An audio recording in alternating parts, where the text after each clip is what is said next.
Good morning, everyone, and welcome to the second day of the conference.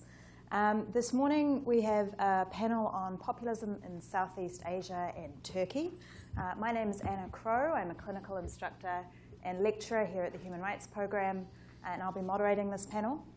To introduce our panelists, to my right is Htun, who is a clinical instructor, also here at the Human Rights Program at Harvard Law School. She's a Burmese-Canadian lawyer and an expert on Myanmar who has long advocated for democracy and human rights in that country.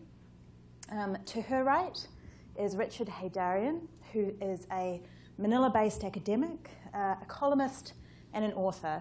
And his most recent book is actually called The Rise of Duterte, A Populist Revolt Against Elite Democracy. So a very appropriate topic for us here today. And finally, to Richard's right is Jamie O'Donnell. Jamie teaches and writes on political and legal development, and he is currently a senior fellow at the Miller Institute for Global Challenges and the Law at UC Berkeley School of Law, as well as a lecturer in residence. So the panelists will be speaking for 15 minutes each, and then they will have an opportunity to comment on each other's presentations before we open up the floor to questions. So I'll ask Yi to start us off today. Great. Thank you, Anna. Good morning, and thank you, everyone, for giving me this opportunity to speak today about the dangerous wave of populism that's been sweeping in my country of birth, Myanmar, or Burma, as it's also known, and also the role in which exclusionary identity politics have played in bringing about the Rohingya crisis. It's hard to imagine, but in case those of you who are not aware of what's been happening, but it's that over 500,000 of Rohingyas have had to flee Myanmar since to the neighboring country of Bangladesh since August 2017. The military claims that it is conducting a clearance operation against Rohingya insurgents after 30 of its police posts were attacked. But the Rohingya refugee survivors, they tell a different story. They have spoken out about indiscriminate targeting against civilians, killing by security forces, villages being burned and razed, and the use of rape and sexual violence against women and girls. The Rohingya crisis is also the fastest growing refugee crisis in the world, and it has been described by UN High Commissioner for Human Rights as a textbook example of ethnic cleansing. Certain commentators would argue that Myanmar's democratization unleashed deep-seated tensions within the communities, which has led to this virulent form of nationalism. I personally would disagree with this analysis. I would cover in this presentation really of how the legacy of Myanmar's colonialism under the British rule and half a century of the military isolationism has laid this foundation around this toxic narrative of others, which have sought to weaken the Burmese state, namely for its Buddhist Burman majority. Secondly, I want to look at the conditions which have, from both inside Myanmar and outside Myanmar, which have really led to this, allowed this spread of hate and intolerance throughout the country. So given the dangers of populism and the threat that it posed not just to the persecuted religious and ethnic minorities, but to the future of democracy and human rights in the country, I want to end my presentation on what we can do domestically in Myanmar and also as an international community to respond to it. So I'll kick off things by talking about the historical context. So Myanmar is a diverse place. It borders China, India, Bangladesh, Thailand, and Laos. It is home to hundreds of multi-ethnic groups practicing different faiths, and they've managed to coexist it for a period of time. It was colonized in Britain for the latter part of the 19th century, and it remained under a British colony until 1948. And Myanmar at one point became a province of India, and the British encouraged immigration from the subcontinent to help administer this colonial state. I bring up the Myanmar's colonial past because the identity of who belongs to Myanmar and often hinges on this time of this pre-colonial and colonial era. And the ultranationalists and the military junta would claim that the the 1982 Citizenship Act, which recognizes only 135 ethnic nationalities in Myanmar, are groups that predate colonialism. So because of this arbitrary, connotation, they have determined that the Rohingyas, for instance, are not native to Myanmar. They were people that they deemed were brought over to administer by the British. This, of course, is a false narrative, because in some ways the borders and how the flow of human traffic were not so clear-cut, or that it doesn't recognize those things. So talking about Myanmar under British colonializing, there was the colonizers really employed this divide and rule policy, where you've got this strategy of creating divisions amongst the different ethnic individuals, which really weakened the opposition and consolidated control for the British colonials. And the Burman majority, which was, disfranchised by the British colonials, both politically, economically, and very importantly, religiously. The country gained independence in 1948, and the newly formed government, led by Aung San, which is Aung San Suu Kyi's father, a national hero, he strived to a certain degree and managed in some ways to sort of rebuild trust among different ethnic groups. There was a famous agreement called the Finland Agreement, where the centralized Burman government agreed that, we would grant autonomy and self-determination in exchange for building off this new independent nation together. However, his vision for a federal democratic nation, and really for Myanmar, democracy died when he was assassinated. And after his assassination, a coup in 1962 installed a brutal military dictatorship in its place. It ruled with an iron fist. It mercilessly targeted anyone and everyone, not discriminating on religious or ethnic lines, who dare challenge its power. And because of that, a lot of the ethnic and religious minorities who had been promised self-autonomy and determination wanted to seek, freedom from the oppressive Burman majority control, ended up picking up arms and trying to fight for self-determination. Corruption and militarization transformed also the country, which was once a natural, rich resource nation, into one that is probably the poorest and least developed country in the region. And it remained closed off in this isolated pariah state until most of about 2011. The Burmese junta's propaganda, since the very beginning, was focused really around this exclusionary idea and identity politics, really, where they promoted Buddhist Burmese nationalism. It's as a tool of not just redressing the wrongs of colonialism to try and restore Myanmar to its ancient glory, pre-colonial times, but the propaganda really focused on this. And every military campaign that the Myanmar military pursue hinged on this narrative of them as being the sole defenders of this nation, who are warding off these outsiders or elements that seek to destroy and disintegrate the state. So if I were to catalog all the outsiders or the others who, as a person from Myanmar who have been taught to fear and hate over the years, these would include the communists, the ethnic religious minorities that I mentioned earlier, and even human rights activists. Despite the regime's persistent fear-mongering campaigns, the civilian population remained ununified and steadfast in its resistance and to the military. People found moral courage, and they rose up time and time again, and they organized nationwide peaceful protests, calling for democracy.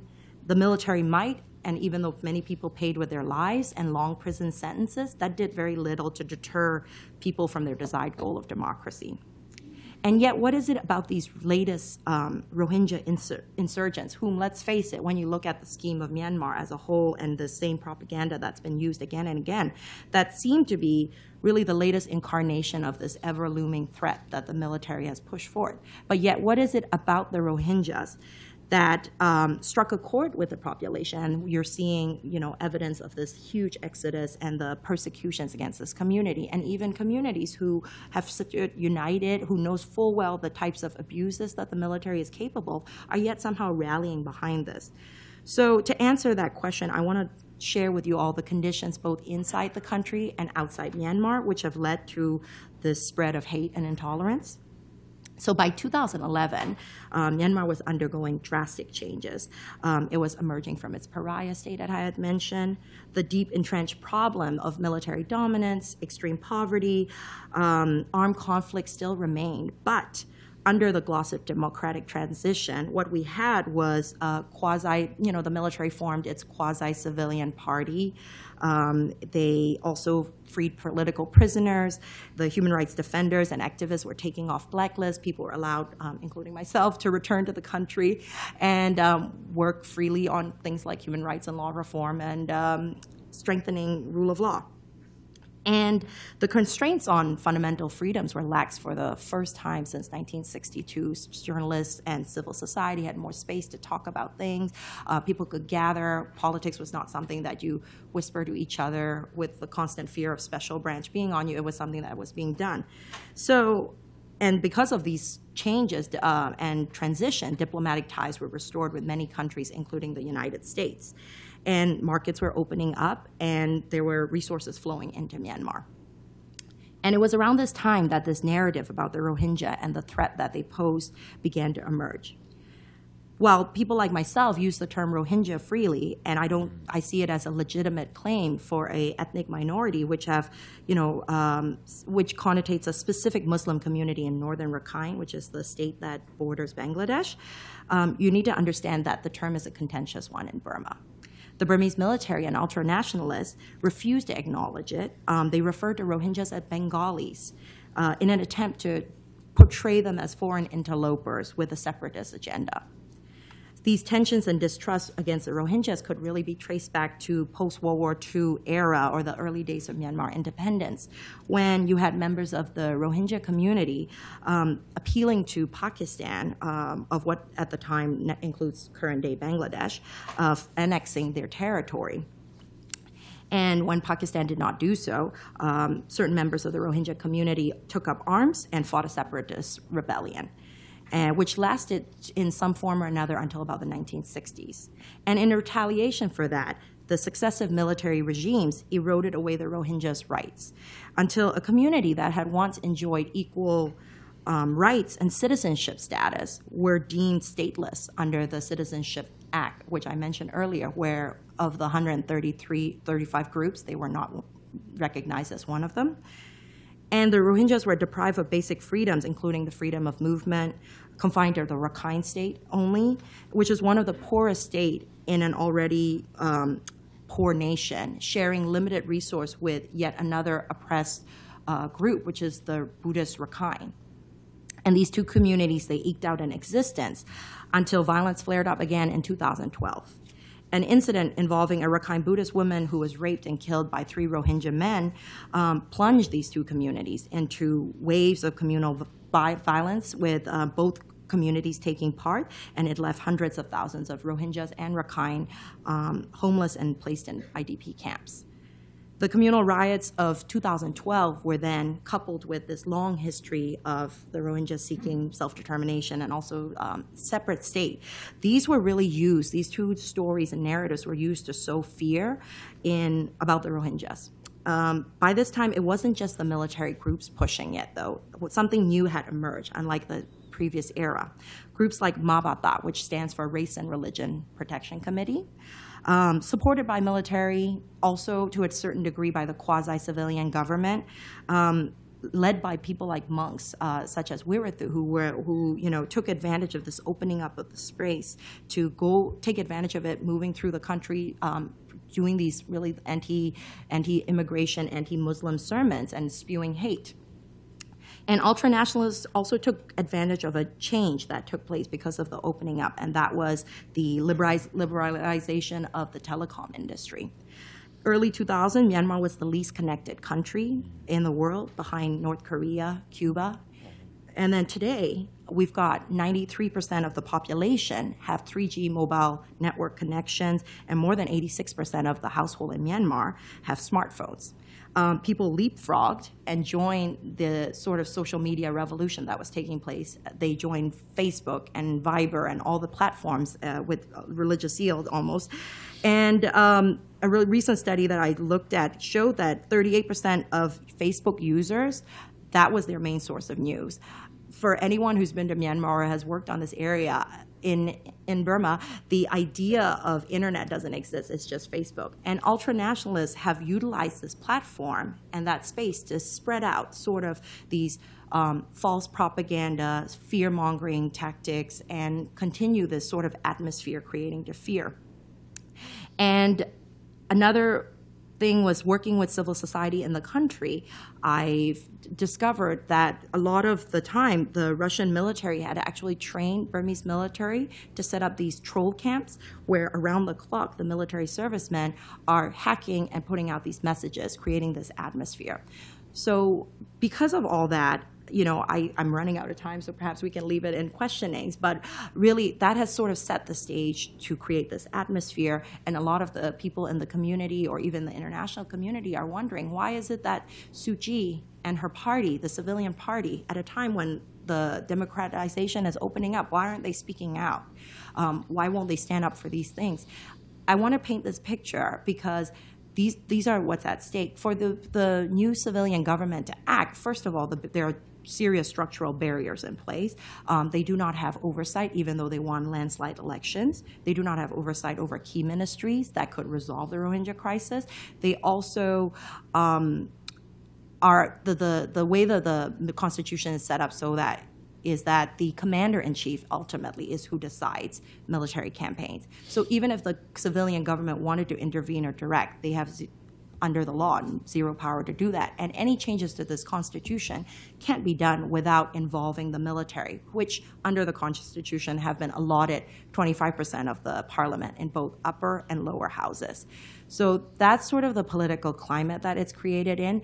But that leads me to this summary of why exactly populist sentiments and how dangerous it is and how it could really lead to stalling democracy and human rights. So the hope really lies in how do we then work as an international community to re-engage, support civil society actors, many of whom are in the country resisting and working against it. I ran out of time, so I'm happy to answer more questions about this or interact with my colleagues. Thank you. Thank you. Richard? I fear I might get a stiff neck if I do that. Can I stand there? Is it possible? Do you have a microphone? Yeah, sorry, I meant the...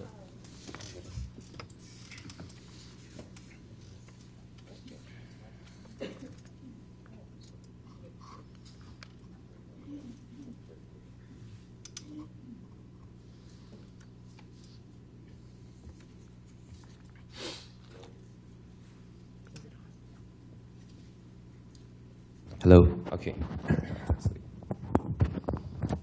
All right. Okay, so I'll just try to keep it within 15 minutes very quickly. It's kind of overview of my also latest book. So what I'll try to do here is to take a look at the case of the Philippines and put it within a broader context. I mean, first of all, thank you very much to Harvard Law School for the kind invitation. Although how I wish climate change didn't mean such a cold winter. I would also want to say that every time I talk here in the United States about Duterte, I tend to joke that it seems the tree doesn't fall too far from the leaf. Because as you remember, the Philippines was a colony of the US, and yet sometimes what happens here in the US very much reminds me of what happens back home. I'll try to put Duterte within a broader context of what's happening in the ASEAN and the Asian region, because I know Aung San Suu Kyi used to be the most famous person, but nowadays it seems Duterte is at the forefront of the headlines for all the wrong reasons. So these are the 4 things I'm going to discuss today very quickly within the next 10 to 15 minutes. I think one of the biggest problems when it comes to analysis of people like Duterte is that there's too much focus on his psychoanalytic profile, which kind of reminds me of the book The Young Stalin. I think the recent book by Stephen Kotkin on Stalin is a better way of approaching and trying to understand why populists come into power and what are the implications of that. And you cannot do that unless you look at what we can call the long-term structural shifts that allow for these populists to come into positions of power. I think Antonio Gramsci, the Marxist thinker in early 20th century, was correct when he said that one of the biggest problems with historians and social scientists is that they treat, for instance, the emergence of outside-the-box candidates like Mussolini, or in the case of Hitler, for instance, in Germany, as some sort of an historical freak accident. Like, these things were not supposed to happen. It's a freak accident. Therefore, let's just And a similar thing is happening here in the US, perhaps. Everyone's saying, well, Trump would not have won if not for the Russians. So I feel this is a kind of a mistake that a lot of people do, especially in the case of the Philippines, whereby the opposition, I think, is still in the stage of denial, saying that, Duterte won because he manipulated people, so on and so forth. But what you have to actually look at is the organic factors, structural long-term factors that allow for these people to come into positions of power. My number one contention in my work, and my next book is actually going to be a comparative analysis of Turkey, India, Philippines, and Indonesia, is that populism in emerging market democracies has a different dynamic to it than populism in the developed world. If you look at it in the developed world, immigration and economic stagnation are major issues that drive populism. Even in the more prosperous regions of Europe, like Netherlands and Nordic states, even though the economy has been doing well, still populism is strong. So immigration is a huge issue next to economic stagnation. But that's not the case in countries like the Philippines, whereby economic growth has been extremely robust in the past few years. And if anything, if you look at countries like India or Philippines or Turkey, these are countries not known for having anti-immigrant sentiment. If anything, they are one of the largest sources of emigration across the world. So I think this is a very important structural condition that we have to understand that distinguishes populism in the developed world from the developing world. I think Samuel Huntington's work, 1968, I don't like his latest books, Clash of Civilization, among others, but I think his first books were good because he talks about a very important dynamic in post-colonial societies, what you can call the aspirational institutionalization gap. So it's kind of like a Malthusian trap.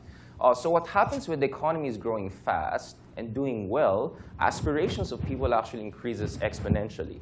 So does social mobilization. But in the meantime, the ability of state institutions to respond to new demands for having political voice, to new demands for public services only increases arithmetically. And that creates a gap which causes what you can call grievance politics. And that's precisely where populists come into the picture. And I think if you look at a lot of these emerging market democracies, there's some sort of a twisted form of Polanyi's double movement going on. And what's also emerging there is what you can call a strongman syndrome. There's this search for certainty in single-minded decisive leaders.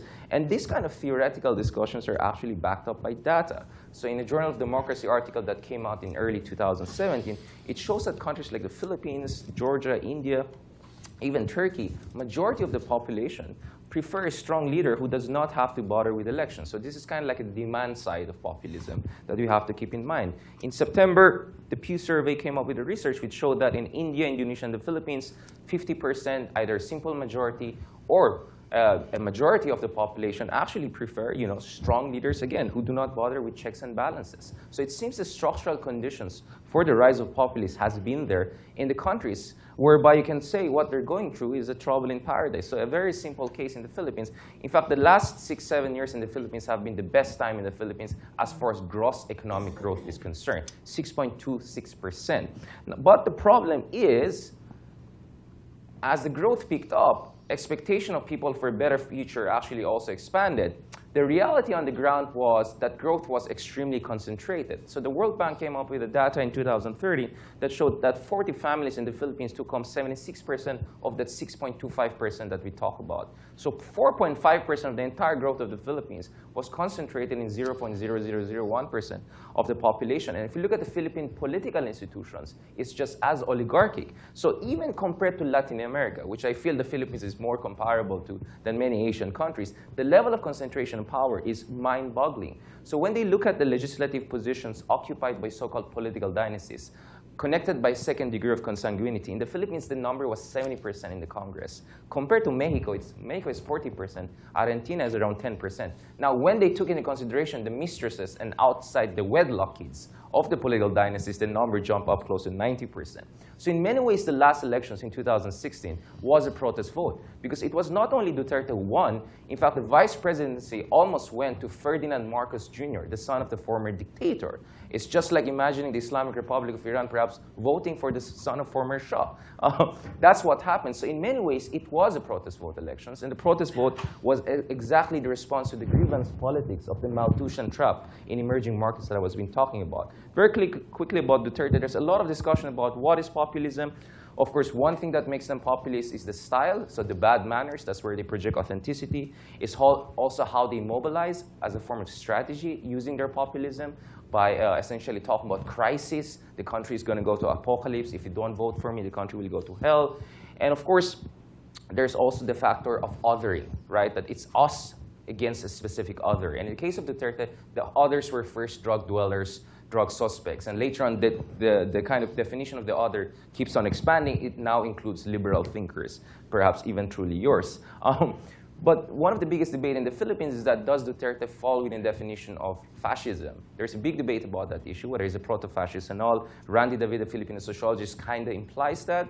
But if you look at other definitions by people like Neil Ferguson, among others, Duterte cannot fall under that. Nonetheless, I suggest the work Your Fascism by Umberto Eco, whereby he identifies 14 indicators of fascism, including attack on Enlightenment values, celebration of violence, among so on and so forth. And I think Duterte kind of fits some of those attributes, at least nonetheless. Nonetheless, if you look at Duterte, he is kind of what you can call an inclusive populist. He's not the first populist in the Philippine history. There was a populist called Erap Estrada, who was the Filipino president from late 1990s to 2001, and he was deposed in a civilian back coup, which we euphemistically call People Power Revolution. But there was a big difference. Similar to Thaksin of Thailand, the base of Erap Estrada was actually the poor. Now, in Estrada's case, it was the urban poor, which is around 55% of the electorate. But in the case of Duterte, actually, his strongest base is the ABC class, the upper classes in the Philippines. And we know in surveys, the A and B in the Philippines are in gated communities. You cannot go there. So it's really the C that votes for ABC, and the C are the aspirational middle class. His charisma is a combination of folksy persona, informality, anti-elitist rhetoric, among others, and bad manners, which is known for. But he also has very clear strongman tendencies. So if you look at the 4 indicators of authoritarian behavior that Levitsky and Ziblatt put forward in the latest book, How Democracies Die, kind of Duterte checks all of those 4 indicators. Rejection or conditional commitment to democratic rules, where Duterte keeps on threatening about shutting down the Congress. Denial of legitimacy of political opponents. He calls his opponents as drug lords, oligarchs, yellows, traitors, Western stooges. Toleration or encouragement of violence. He said he will fatten the fish in Pasig River with dead bodies. Well, bodies are piling up. And lastly, readiness to curtail civil liberties of opposition elements. You already see that happening with tax evasion, threats against different liberal institutions. But the key strength that Duterte has, and this is where there's a high level of tolerance, even for potential corruption or abuse of power under Duterte, is people always say, iba siya, he's different. Maybe he could be corrupt like others, maybe he violates the Constitution, but at least he's doing something. There's this kind of cult of action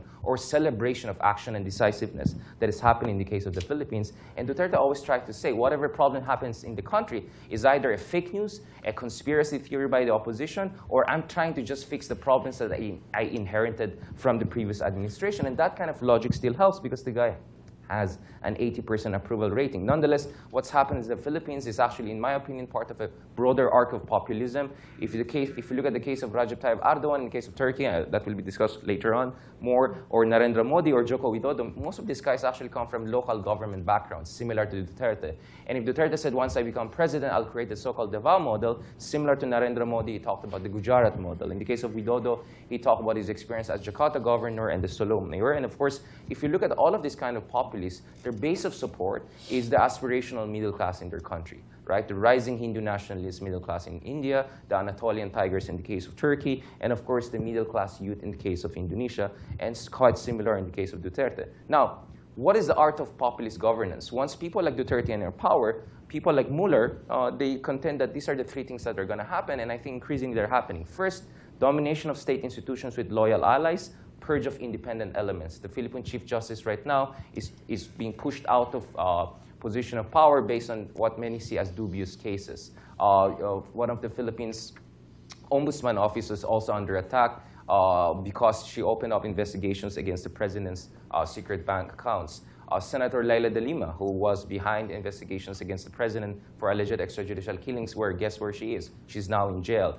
So independent elements are being slowly purged as far as the Philippines is concerned. The second is large-scale patronage politics and corruption to expand political base. Again, we see a lot of that happening in the Philippines. In fact, one of our biggest concerns are the Chinese investment in the Philippines and how there could be huge corruption scandals involved in that. And lastly, gradual and systematic silencing, intimidation, elimination of voices of extra-state opposition and independence. And Rappler, ABS-CBN, Inquirer, all the leading liberal newspapers in the Philippines are now threatened with tax evasion cases, other forms of Putanesque intimidation tactics. Now, what concerns me is that what's happening in the Philippines is not just about Philippines. It is having an effect across the region. Over the past 2 years, I have visited most ASEAN countries trying to explain what's happening in the Philippines, and what I see increasingly is a Duterte effect. So I remember going to Vietnam a few months after Duterte won, and on the front page of a Vietnamese newspaper, I saw drug bust, cracking down on drug lords, things like that, which is something I didn't know that the Vietnamese really cared about that much in the past.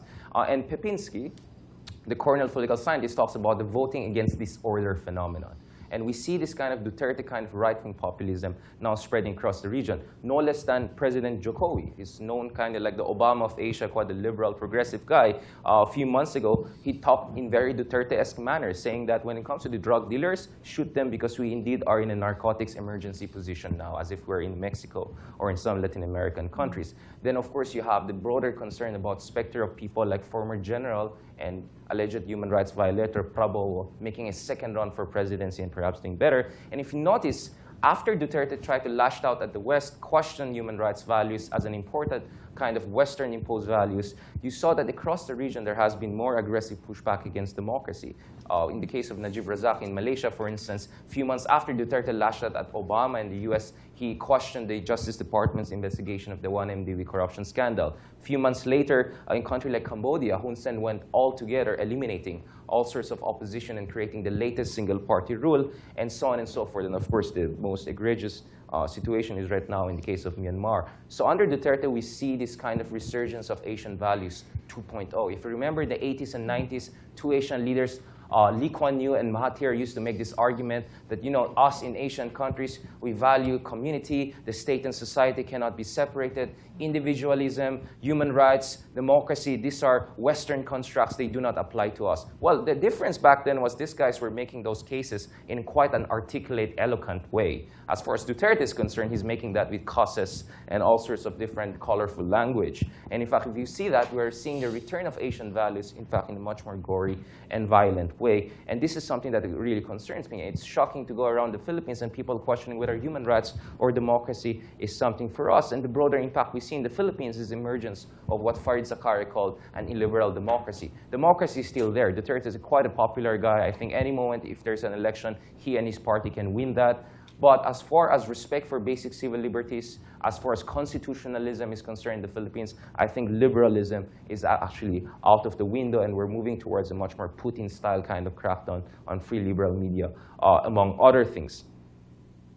Nonetheless, what is the real concern in the Philippines? I think President Duterte was onto something when he talked about concerns with law and order. We do have one of the highest rates of homicide in the world, similar to the United States. Compared to a lot of Asian countries, the availability of drugs is quite higher, particularly crystal methamphetamine, shabu, which comes from no less than China, Duterte's best friend.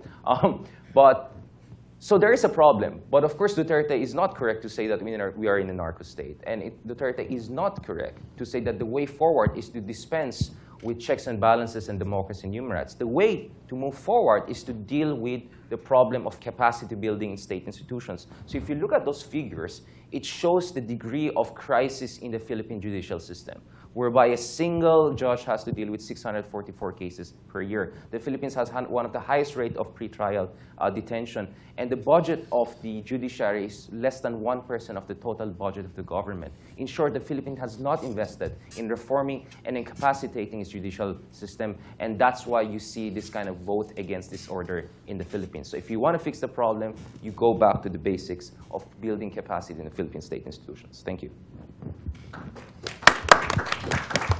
Sorry about that. Thank you, Richard. Jamie? Thanks to the Human Rights Program, to Dana and Emily and Jerry and my fellow panelists and Anna. It's a great pleasure to be here and to hear from everybody yesterday, and I'm looking forward to the comments that people have in this session and the rest of the panels. Turkey, which I've been asked to talk about, under the ruling Justice and Development Party, or the AKP, and its head, now President Recep Tayyip Erdogan, I think provides a fascinating case study of the interaction of human rights and populism, the subject of our conference. I'll use the terms AKP and Erdogan here pretty much interchangeably. He has increasingly dominated the party. There's an interesting internal party governance story in there that I'll comment on. But for shorthand, it's easy at this point to refer to them as fairly unified. It occurred to me that because probably about half the audience members are not steeped in the populism literature, it might be helpful to note the definition of populism that I am employing. So I'm following Kasmuda and others, as many of the panelists have. Peter Hall highlighted this yesterday. So one of the sort of key quotes that he and his co-author, Cristobal Rivera use is that they consider populism a thin-centered ideology that considers society to be ultimately separated into two homogeneous and antagonistic groups, a pure people versus a corrupt elite. And they see the politics as properly being driven by the general will, Rousseauvian concept, held by that pure people. It's antithetical to and hostile to political pluralism, which I think is a key in Turkey, as well as some of the other cases. To be clear, this is a notion of populism that's compatible with both left and right populism, applying that label to both left and right wingers, including the Latin American regimes that we'll hear about in the next panel. Whether Turkish populism is in fact right or left wing is actually complicated, and I think those shorthands don't quite match up, but I'm happy to discuss that if people are interested in the Q&A. Both for those who know Turkey well in the audience and for those who don't, I want to preface with a clarification. I'm going to say some at least partly positive things about AKP rule, but this is a somewhat heresy among Turkey specialists these days, and there's been enough kind of internecine verbal conflict among them that I want to make quite clear that I'm as dismayed as anybody by the descent of Turkey into authoritarianism and repression in the last several years. For those who don't know Turkey, it has reached a sad and dark place since, depending on when you trace it, starting in 2010, but really accelerating in 2015, 16, and 17. Since an attempted military coup in July 2016, the government has fired or transferred hundreds of thousands of teachers, police officers, judges, members of the military, bureaucrats. Thousands are in prison. Turkey is now the largest jailer of journalists in the world. And freedom of expression and thought are really at a low ebb since at least the early 1980s following a brutal military coup. I do not think that these dynamics are in any way justified or necessary or even really caused by any of the positive effects of AKP rule. So nothing I say should be taken to soften that judgment.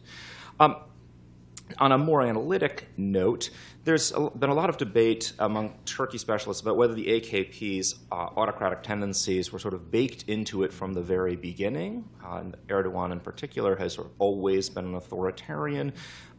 There is less discussion of what I think is an alternative hypothesis that is fairly plausible, which is that 15 years of rule have changed both the dynamics within the AKP, this is pretty indisputable, and perhaps changed Erdogan himself some. So I'm fairly agnostic about these two possibilities. I think it's an important question. I just don't know what the answer is on it. I want to make 4 points about the relationships between the AKP's and Erdogan's populism on the one hand and human rights in Turkey on the other. I've got a couple of things to say on my fellow panelists, but I can hold that for the formal commentating section of this. So the first point I want to make, and the most important one, is that the case exemplifies two strands in many theories of populism. One is that populism can have a positive effect on human rights and democracy by incorporating and empowering previously disempowered groups. And the second is that it can have the negative effect of promoting a majoritarian view of democracy and thus subordinating political minorities. In Turkey, this has less of an ethnic flavor than in some other places. There is a wrinkle to that, an important wrinkle, but one that I think is worth holding for Q&A if people want to get to that. That's, of course, the Kurds.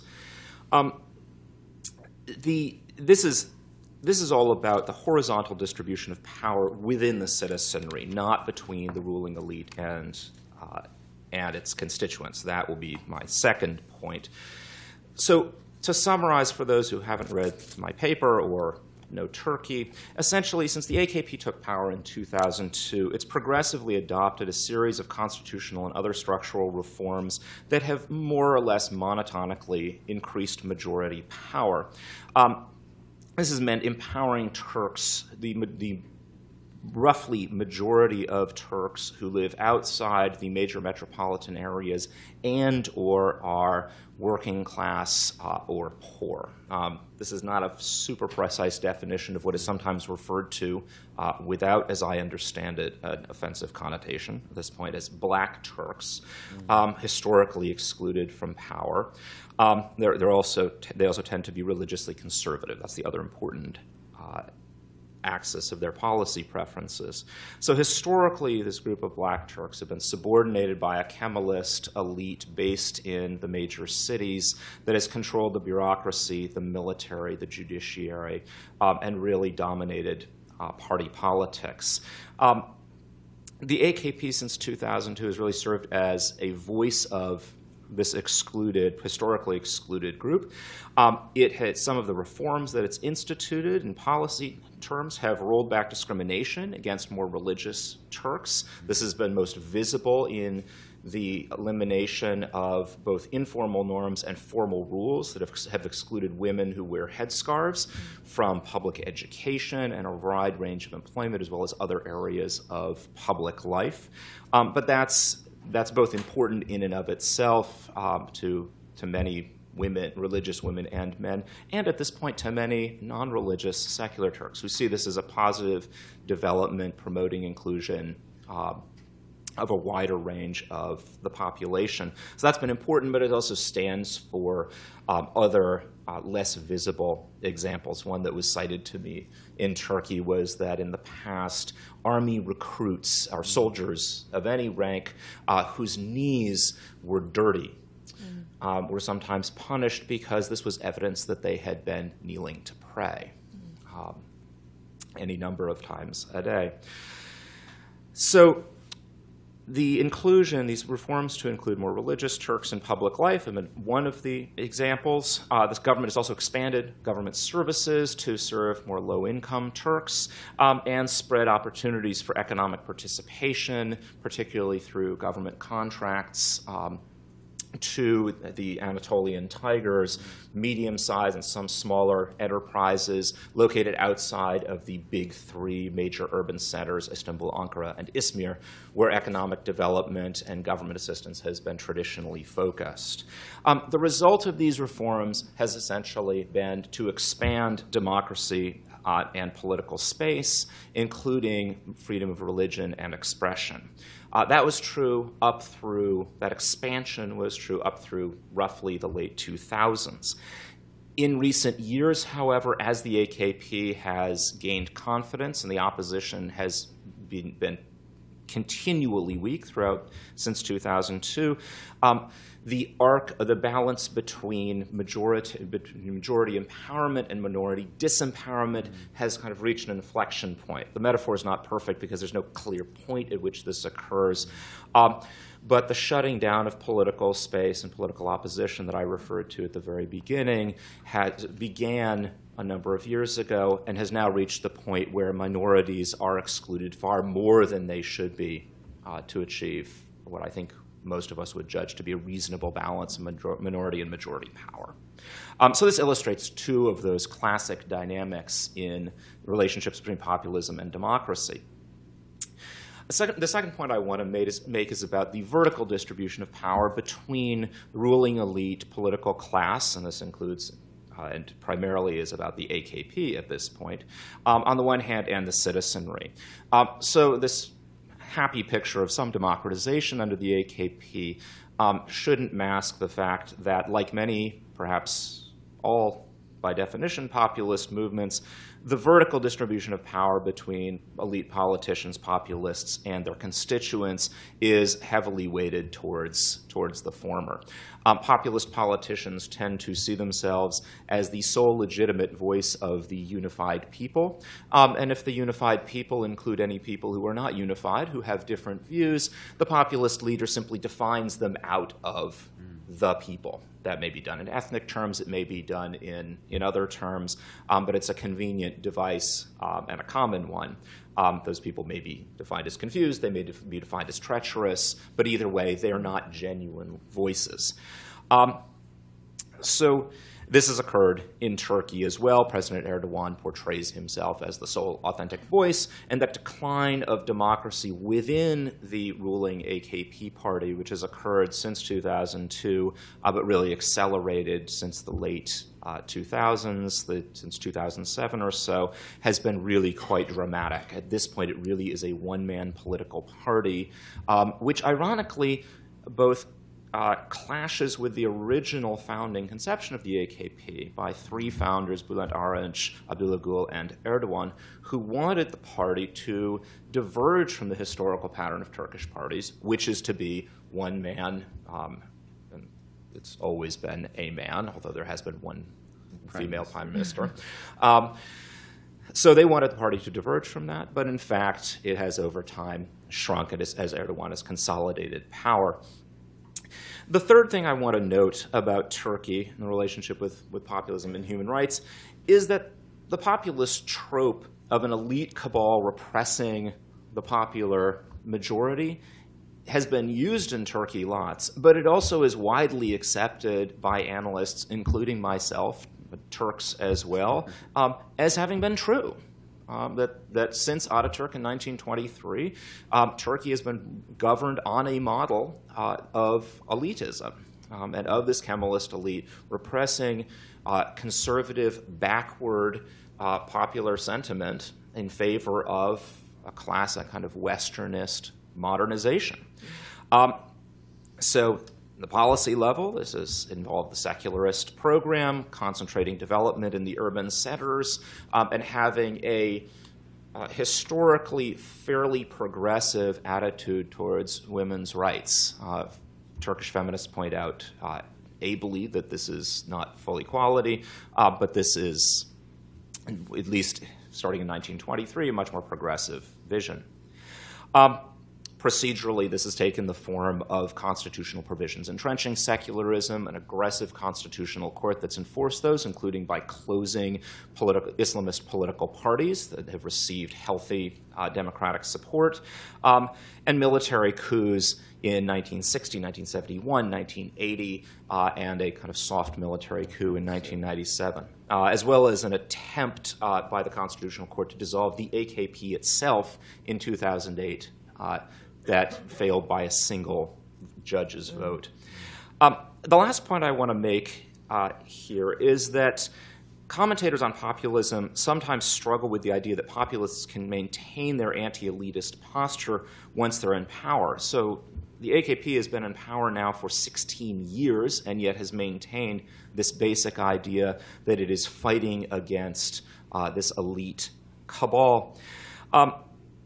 This has been especially easy in Turkey because of that actual deep state, again, a term that is widely accepted by analysts of Turkey as referring to the judiciary, bureaucracy, and the military. Since 2003, the Gülen network, which entrenched itself in, I want to avoid the term infiltrated, because I think that's a little too strong perhaps, entrenched itself in these institutions with the help of the AKP and as an AKP ally, but then split with the AKP in 2013. Since that point, the Gülen network has replaced the traditional Kemalists as the foil for the AKP's, as the cabal that the AKP is opposing. Let me leave it at that. I've got additional things to say, but they're not critical, and I want to move on. Thanks very much, Jamie. And thanks to all the panelists.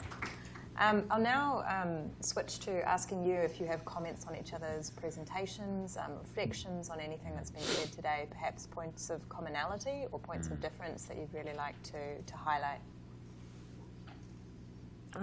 I'll get us started, I guess. Yeah. No, I was really interested to hear you, Richard, talk about how, you know, under Duterte, this constant state of crisis that the Philippines has been portrayed under, because that's exactly what has been sort of fueling these sort of atmosphere of fear in Myanmar, that it is the last bastion of Buddhism for the Burman majority, and at its door is this threat of, you know, radical Islamization taking over this country. They really, I think part of the reason is like the opening up the country, the war on terror and the international foreign policies and the you know, the sensationalist reportings adds to this sort of fear. And I also would really, I've noticed an overlap about how you mentioned about the Chinese, really, when you talk about government, and that's exactly what's happening in Myanmar, despite this alleged threat of terrorism and radical Muslims taking over Myanmar, there is a real economic interest that China has in the country, and a real interest in the region of why certain policies are pursued, and yet nobody's talking about it, from the troll farms that are pushing out this message to just how strong it is in that region. Yeah, I would want to see more of your point of view on Aung San Suu Kyi, but there's big debate on, you know, whether she's an enabler, it's a crime of omission, or it's something more sinister. And I would love to hear more about that. And of course, the idea of the emergence of ethno-nationalism in Myanmar. I think that's a new hypothesis coming on Myanmar studies, that what we're seeing is not just any nationalism, but ethno-nationalism, like a, you know, kind of homogeneous understanding of what Myanmar is. With Jamie, I think you raised a very important point in terms of, like, where did it go wrong? Where there was an original sin in the very conception of the IKP, or it went wrong somewhere along the road. And I think one thing that is important to keep in mind is perhaps you can have a two-level analysis. One was whether the kind of adults, moderates, right, Abdullah Gül, for instance, among others, did they exercise their internal party control to prevent the guy from going there? And for me, the moment that Davutoglu was out, right, I felt this is it. Like, totally all sorts of moderate voices are gone. And I think that was one of the indicators. So one was internal party filter, which was systematically dismantled over time. But I think it could have been avoided. The second thing is, again, this is the problem. We don't want to justify what happened with Erdogan. But if you're in position of Erdogan, whereby the economy is doing extremely well, you took the country out of crisis, and yet you're having what it seems like a conspiracy. The Constitutional Court wants to take you out. The likes in the military are trying to always think about a new kind of coup in a country where we had 4 coups, including 1 postmodern coup. And then later on, you have the Gulanis also having their alternative parallel agenda. So in a way, I mean, I'm not trying to excuse it, but I think one of the problems for us is, could we have imagined an alternative Turkey when it seems there's such a level of conspiracy against a pluralistic system? And I think this is a difficulty for a lot of Turkish analysts that I think we have to grapple with down the road. Yeah, thank you. Yeah, I think that point is very well taken, and Erdogan had plenty to be worried about, as you said, the ongoing conspiracy making. Let me just add to that one element of Erdogan's personal history. I mentioned a footnote in the paper, and Doug and I were talking about yesterday, and that is that Erdogan himself was imprisoned in the late 90s. Welfare Party. Ironically, for reciting a poem by the chief ideologist of the Kemalist movement. So the bad faith of this imprisonment is really obvious on the surface. And Erdogan's commented that this experience of being imprisoned had a profound effect on him. So he personally has been repressed, and that was a point where he was already quite powerful and prominent. Of course, that doesn't justify, and I know you don't mean to do that either. I think the last thing I would add on the sort of dynamics of what happened internally is that somebody who'd been active in the party said to me that from his contact with Erdogan, and this would have been into the 2010s, he sensed that Erdogan was becoming really isolated and exhausted after, at that point, 13 or 14 years of power. This is just not at all surprising. We observe this with U.S. presidents, that they increasingly rely on a smaller and smaller circle, or quickly in the current case, and that that the siege mentality is almost something natural in executive rule, even when you don't have actual coup makers at the gates. I think I didn't respond to you. I mean, as Littlefinger said in Game of Thrones, chaos is a ladder, right? And this is the concern I have in the Philippines. You know, when the opposition tries to call for international sanctions, they try to talk about coups to threaten the guy, talk about how CIA could help them. My point is that's just going to help Duterte to just justify further consolidation of power. And one of the other ironic things happening in the Philippines is the more Duterte actually fails in his agenda of bringing law and order, the more he has reason, in his view, to actually declare martial law. So under Duterte, ironically, we saw a rapid deterioration in the Philippine security situation. One was the ISIS elements siege in Marawi, which was mind-bogglingly scary. And the other one was the total failure of the war on drugs in terms of actually dealing with the roots of the problem, right? And yet he's using the very excuse of his failure to justify even more concentration of power. And I think this is a very dangerous dynamic. And that's why it's very hard for the opposition to respond. Damn if you do, damn if you don't. Yeah. And that dovetails nicely into your question about how Suu Kyi and the reaction. When you look at the figure of Suu Kyi, the divergence really becomes clear. No one, when you ask maybe 10 years ago of the symbol and the icon that she is internationally, no one has fallen that far down, so to speak, as far as reputations internationally about the handling of the Rohingya crisis. I think people have often asked me as a Burmese, like, do you think that there's a chance she can come back from this? I think as a human rights supporting lawyer and also as somebody who wants to see my country of birth thrive, I think that everything that's happened is unacceptable. You know, she could have exercised a moral authority. She could have done more. Keeping in mind the structural barriers of the Constitution, all the different institutions that prevent her from doing it, she did not order these people to be killed or pushed out of the things. That responsibility therein lies with the military and the Commander-in-Chief Mao Line.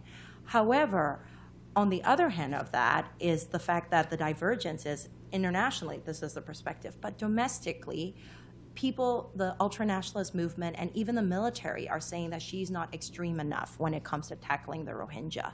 You've got a real flip of that. I mean, for the most part, the civil society or even the activists inside the country, they still see her as the best hope in countering the Myanmar military as that force for it, which is why, in some ways, we talk about the sense of escalation.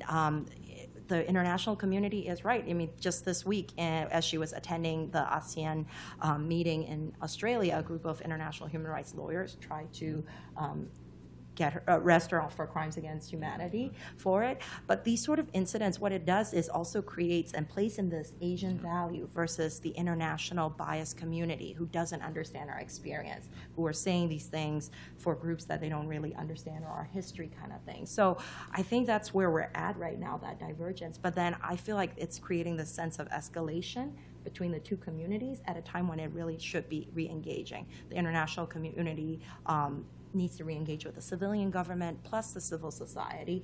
They need to apply pressure on the military itself to try and cease it. Arms embargo. There are things that they can do. I just feel like we have been fixated so much on this one figure as if the project of Myanmar is about Suu Kyi and her figure. It's not. It's about democracy. And how do we get that to Myanmar? I think we'll open up the discussion now to the room. And just to note, first of all, that the event is being recorded. So if you don't want your question to be recorded, don't ask your question. Perhaps approach the panelists afterwards. Yeah. Thank you. Wojciech Sadurski. So I would like to ask you, Htun, about how Myanmar fits or engages the issue of populism with which this conference is concerned. I had a conversation with you yesterday, and you know that I have been involved in Myanmar and in constitutional reform project. Yeah. Now, for all the sins and all the weaknesses and defects of Aung San Suu Kyi, which she has displayed, especially in the light of the Rohingya crisis or Rohingya tragedy, I don't think that, you know, she can be accused with straight face of being populist, or even described as a populist. There's nothing, you know, whether one accepts this more rhetorical Mueller-style definition of populism, with which I disagree for reasons I explained yesterday, or more oriented towards institutions, processes, and political strategies, which I believe is a better way. Under none of these sort of standards is she a populist. And certainly NLD, having all the characteristics of first democratic resistance and underground, and then a successful winner in the elections, also cannot be accused of populism. They have, I remember from my discussions both with Suu Kyi and with her top leaders of NLD, especially dealing with law, they are very much in favor, say, of strong judicial review. They hate the current constitutional court, but the constitutional court of Myanmar is a joke, and they believe that constitutional review should be transferred to the Supreme Court. They believe in strong judiciary. They have no hostility against all the sort of checks and balances and so on and so on.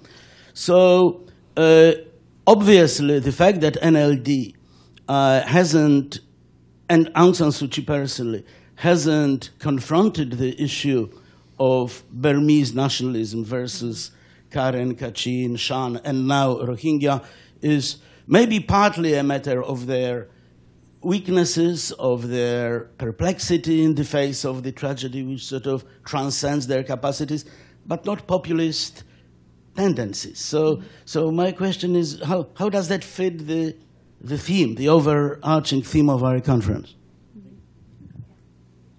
Okay, I'll answer it then.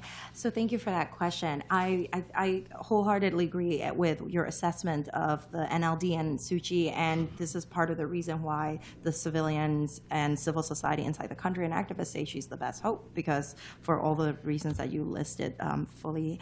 But what has happened, at least for the theme of the conference, is that this narrative of populism, this ultranationalism has permeated and trickled through different spheres, and the military and these different elements, whether it's these Mabata or different networks have messaged it. For me, I wish that the NLD, in its counter-narrative, could have stood on the principles of democracy or ran on this platform.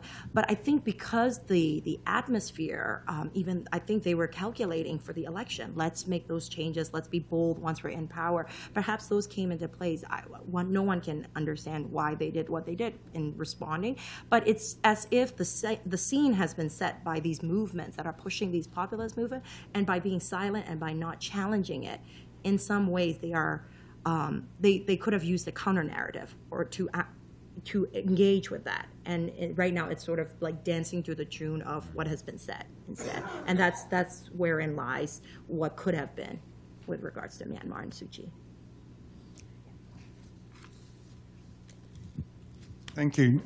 Jeremy Waldron from NYU. I wanted to ask perhaps an unfair question to all three panelists.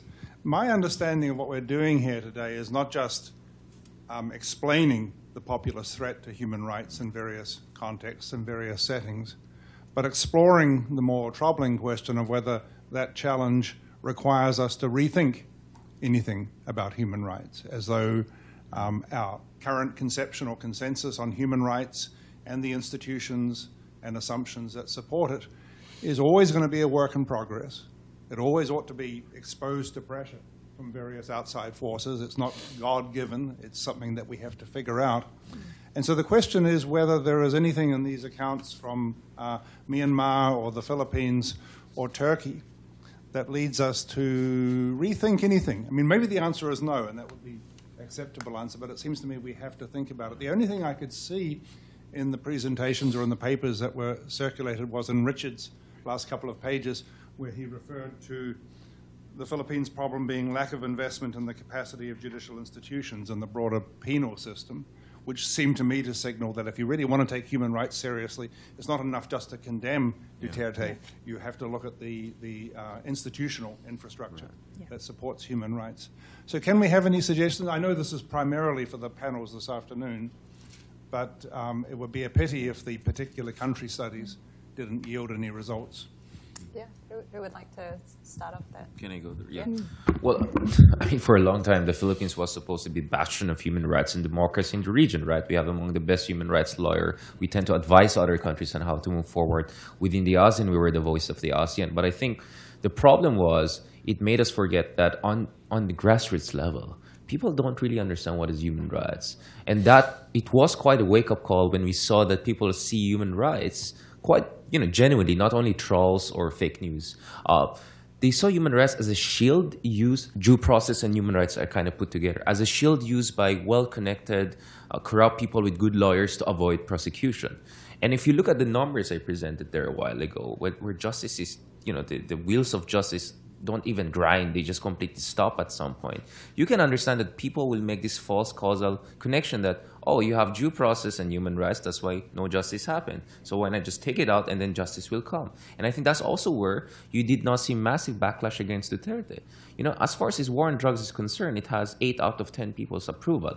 Yes, people disagree with methods, they want suspects being kept alive, but I think the level of tolerance says something about the fact that we, the so-called liberals, for the lack of a better term, we have to do a better job of communicating to ordinary people, what is this human rights? How can that human rights protect you, regardless of your color, religion, gender, so on and so forth. So I think it's a wake-up call for us to know that these values, we should not take them for granted. We have to resell and re-advocate them to the society. And the second thing is you have to invest in the judicial system because the level of underinvestment just sets it up for failure. That is why now that the Philippine judiciary is under attack, under constant attack, no one is really coming to the rescue among the ordinary people, with the exception of human rights community and academics, because no one has sympathy for what they feel is a complete failed, pillar of the state system.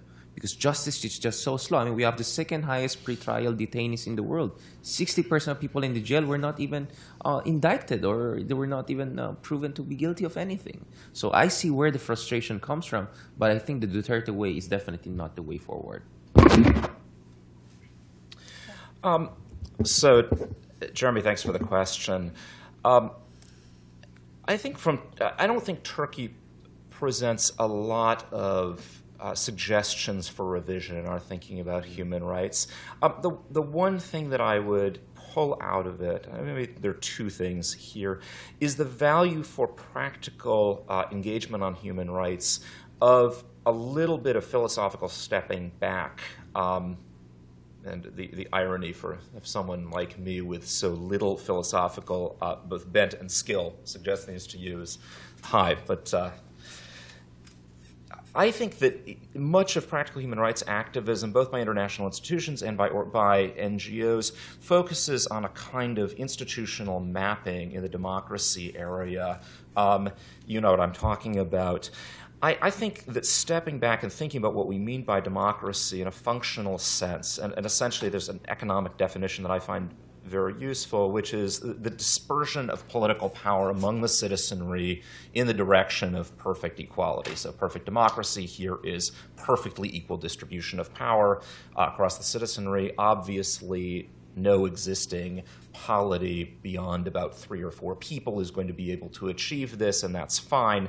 But it provides a way of thinking about democracy that evades the sort of simple majority versus minority trade-off, and instead understands that if minorities are repressed, this is a failure of democracy because the minority citizens have too little power, and if majorities are repressed, then the majority citizens have too little power. This works rather nicely for Turkey, and I think that if we had been perhaps more attentive, some of us, although there were plenty who were good on this, to this pattern in Turkey over time from 2002 onward, we would have been more attentive to the risk that the rebalancing toward majority rule would eventually reach a point of inflection and go too far the other way. So perhaps this philosophical awareness could inform the analysis and activism of the more practical people. As far as Myanmar go with regards to the current crisis that we've covered, it's really been a sobering, reflective watershed moment for people inside Myanmar and also for the democratic diaspora or even the activists, because these are people who have long held that we are wanting democracy and human rights in Myanmar. And yet, when you're seeing in your very own backyard denial of these basic rights, and yet at the same time, the sort of the fear and the pervading narrative of protecting our sovereignty is, the same arguments that the military for so long has used is now suddenly resonating with people. And part of that is, I agree to a huge degree with the lack of institutions that can counter and check those powers in place. I think that what's unique about Myanmar versus some of these other countries such as Turkey or Philippines is the fact that it never quite emerged from that military totalitarianism. The fact that it has this gloss of democratic reforms and elections, but underneath it all, you still have very much military control over it. Which has, after more than half a century, weakened institutions such as courts, education. People have lost the ability to think critically when confronted with these things. Also, even health, basic health and trauma and healing and self-care. And I think not investing in these and just assuming that human rights and democracy would fit this neat package has not arrived. And I think this has been this reflective moment for us. Thank you.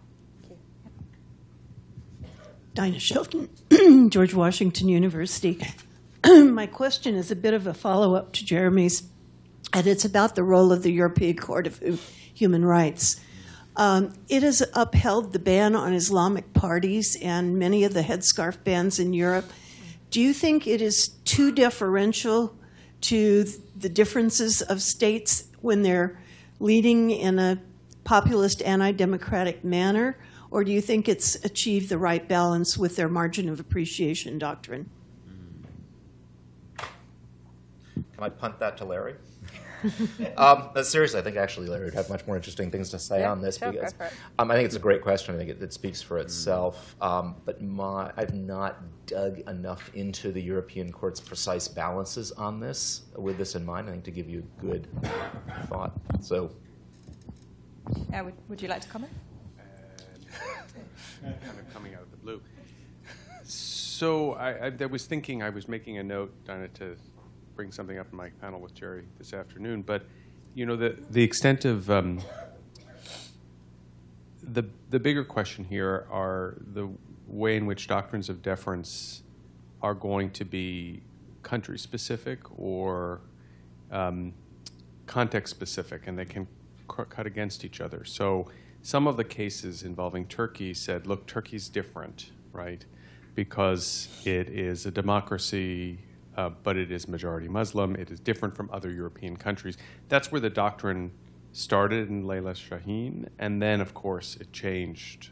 That sort of specificity drops out a little bit, or it becomes sort of everyone is special. So I think though that doctrine at its inception was, at least my thinking would be, that the court was trying to kind of empower secular forces in Turkey.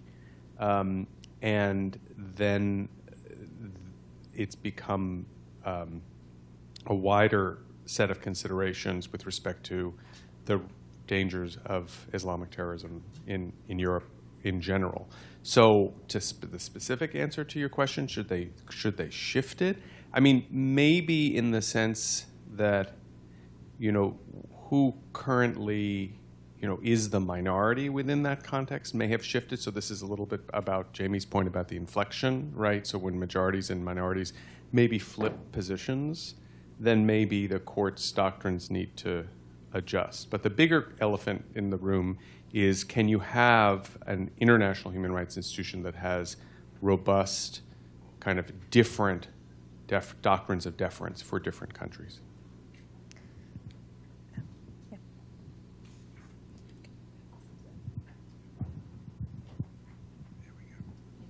Elena Alviar, Universidad de los Andes in Bogotá, Colombia.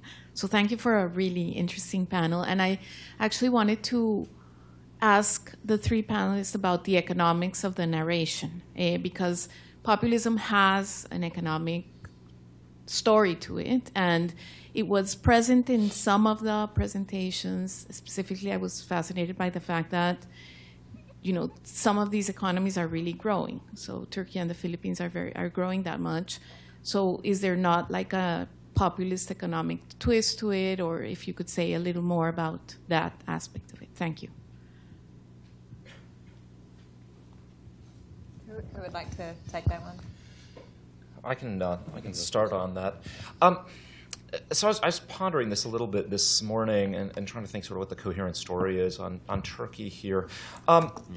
It doesn't quite fit. It doesn't fit the U.S. and European sort of model of increased economic insecurity that then promotes the rise of a populist party. You do have repeated economic crises in the 1990s, along with kind of political incompetence and fragmentation, a lot of unstable coalition governments that are important factors in the emergence of the AKP, both as a party and then its really quite stunning electoral victory in 2002, which was the first election it contested, where it got something like 34% of the votes, but because of a combination of Turkey's extremely high barrier to political party representation in parliament, it's a 10% electoral threshold, and the fragmentation of the other parties and lack of support for them coming out of that 90s history, the AKP gets something like 67% of the seats in parliament and then is launched on its way. So the economics does matter here. But it's not quite the same story, and I think the political fragmentation and sense of elite incompetence is at least as important. Then in terms of the policies it pursues in power, this sort of goes to the definitional question of, do you define populism in economic policy terms as pursuing sort of irresponsible, popularly oriented policies, which I'm sure we'll address in your panel. I don't think that the AKP, it's a matter of degree. I mean, the AKP has been more attentive to the benefits to the wider population of its policies, but I think it's largely been somewhat responsible. There's arguments over this about AKP economic policy, but I think the continuities with previous regimes sort of exceed the differences. It's a highly statist country. The economy is largely state-driven, despite the AKP's sort of neoliberal reputation.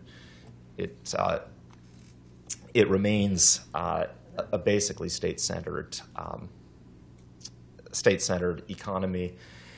So I don't think it quite fits any of the classic narratives, really. Yeah, that was exactly my point, that the dynamics of emerging market democracy completely doesn't fit with what we see in the West. We're not talking about losers of globalization. We're talking about one of the biggest sort of winners of the globalization. So two things come into picture. One is the standard distributional aspect. Do we have inclusive development? For instance, in the case of the Philippines, 6.2, 6.5% growth. But if you look at underemployment, if you look at poverty rates, barely moved. In fact, in certain regions, it got worse. And then you have the broader kind of collective psychology of ressentiment. So a lot of people who actually supported Duterte are these people who came from non-elite schools. Duterte himself comes from San Beda, which is not part of the elite three schools of Ateneo, La Salle, and UP. So there was also this feeling that the economy is growing, our incomes are getting a little bit better, there's business process outsourcing coming in, maybe I can buy a new iPhone, maybe I can buy a new car, but I know there's always a glass ceiling for people like us. We're not going to be really part of those, those bastards on the top, those elite guys. So kind of Duterte was very good in terms of tapping into that. That's why I said the base of his support is really the aspirational middle class. People who don't come from the tier 1 elite schools, but have sufficient level of economic mobility and educational kind of training, but have a feeling that they will never be accepted to the top. And kind of Duterte open up the space for these people. And I think this is something we have to keep in mind in terms of the political economy of what's happening in this country. With regards to the economic elements of what's happening with the ultranationalism, populism in Myanmar, there's a degree in which economic policies surrounded by giants such as China and India has played a role. In some cases, with the country opening up, tremendous amount of wealth has flowed in. And feeding that after decades of being closed off is this idea of this sort of zero sum where the more you open up the resources, how much of the pie is left for us to share. Because even though the country has opened up, the land confiscation, land being the most precious resource in Myanmar, it's still being divvied up no different from the eras of the military dictatorship, in which you've got crony companies, international companies, a lot of Chinese business interests coming in and investing, but that wealth never really sees or reaches into the pocket of the disfranchised people in Myanmar. And that definitely plays into this narrative of a false zero-sum equation, more rights for the minorities. And the ironic, or I should say the tragic example of Rakhine is that prior to it being plunged in this Rohingya versus Rakhine Buddhists, both communities were actually extremely resentful of the fact that there was plans for a deep sea harbor being planned for within their region, and there was supposed to be a gas pipeline that was going to transport the oil from this deep sea port straight up from the Arabian Peninsula, cutting all the way up to China. So both communities were engulfed in this, but since these riots and the ensuing crisis happened, the concept of economics, at least in that state, has diminished to a certain degree. Got Doug in the corner there. Thank you. For people who enjoy Turkey, there was one wonderful set of jokes that took place in Turkey that ended with very silly questions like the elephant, pro or against Turkey. And these were really told about the embedded paranoid nationalism of the Kemalist era. So there's a very deep kind of us and them already throughout Turkish culture. So my question is this. Erdogan, I believe, had a real project to succeed getting Turkey into the European Union. And one of the important features that he had to address, but he had personal reasons for it as well, was the need to break the power of the deep state over the government. There are plenty of examples where the deep state controlled the government in the 90s. Erdogan suffers from it, and the EU really requires dismantling the National Security Council, the military control over civilian policy. So it's a good ally. And a lot of progress is made from 2002 to 2005 and 2006 toward meeting the EU objectives. But there grows the anti-Turkish element. We won't let you in over our dead bodies. And I think that had a very negative impact on Erdogan feeling abandoned, but also Turkey feeling justified in its reaction to this. So I'd like if you would comment about the effects of the international relations, the EU policy about Turkey, but it leads broadly to the question, I think, with the other members of the panel to think, what are elements where international human rights work and international relations can promote pluralism? Is it always a dead end when the international community inserts itself? Are there ways that it could have positive effects on promoting democratic values as opposed to being the whipping boy, the elephant, which is anti-Turkish? So I don't want to say much just because I think Doug well characterizes the key questions here. I would, two small glosses. I'm not sure how much we should attribute the later closing of political space in Turkey to backlash against the EU, the EU pulling away, which I think you characterize well. And I agree with that part of what's going on here is the European sort of standoffishness towards Turkey, which has a racial religious element, no question, and that there's a disenchantment on Erdogan's part, on the part of many pro-EU Turks. Because of that, there's something of a two-way street here, that